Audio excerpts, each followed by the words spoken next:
फरमाया रसूलुल्लाह सल्लल्लाहु अलैहि वसल्लम फातिमा तो बिदअतु मिन्नी, फातिमा मुंहिंजे जिगर जो टुकड़ो आहे।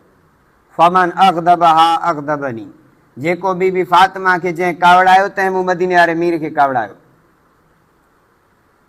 वफ़ी रिवायत ॿी रिवायत में युज़ीनी मा आज़ाहा, जेको बीबी फातिमा खे ईज़ाए थो तकलीफ़ ॾिए थो तंहिं मूं मुहम्मद खे तकलीफ़ ॾिनी, ऐं जंहिं मुहम्मद खे तकलीफ़ ॾिनी तंहिं अलाह खे तकलीफ़ ॾिनी, जंहिं अलाह खे तकलीफ़ ॾिनी तंहिंजे बचाव जी का गली ऐं रस्तो ई कोन्हे, को ॻिथो ई कोन्हे जो बचंदो। हज़रत सईदा आयशा खां पुछियो वियो त हुज़ूर खे अहल बैत मां वधीक केरु प्यारो आहे? फरमाए बीबी फातिमा। हालांकि हुज़ूर खे 4 न्याणियूं, बीबी रुक़ैया, उम्मे कुलसूम, बीबी ज़ैनब, इहे बि 3 हुयूं, पर वधीक प्यारी हुज़ूर खे बीबी फातिमा आई। चई इन खां पोइ केरु वधीक प्यारो अहल बैत में? फरमाए उन जो मुड़ुसु हज़रत अली। अहल बैत मां हुज़ूर खे बीबी फातिमा ऐं संदसि वर पंहिंजो सौट हज़रत अली हुज़ूर खे प्यारो।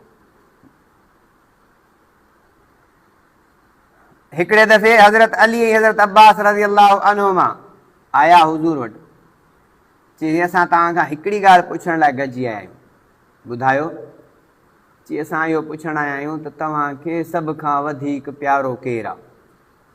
सुहिणो अली उल मुर्तज़ा, अली शेर ख़ुदा ऐं हज़रत अब्बास पुछण आया आहिनि, संदसि चाचो हज़रत अब्बास पुछण आया आहिनि त तव्हांखे वधीक अहल बैत मंझां केरु प्यारो आहे? पाण फरमायूं मूंखे सभ खां वधीक प्यारी पंहिंजी धीउ फातिमा आहे। प्यारियूं त ॿियूं बि हुयूं, जेका ज़ोर प्यारी चइजे उहा बीबी फातिमा आहे।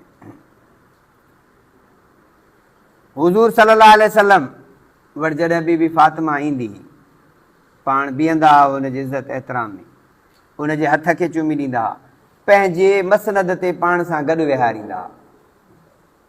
ऐं जॾहिं वरी हुज़ूर सैयदा फातिमा जे घर वेंदा उहा बीही मदीने वारे मीर पंहिंजे वालिद जो इस्तक़बाल कंदी हुई, हुज़ूर जा हथ चुमंदी, हुज़ूर खे पंहिंजी जाइ ते विहारींदी।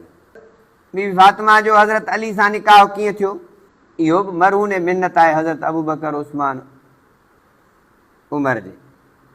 हुज़ूर सल्लल्लाहु अलैहि वसल्लम जी न्याणी हज़रत बीबी फातिमा जॾहिं जवान थी, मके जा सरदार रिश्तो घुरण आया।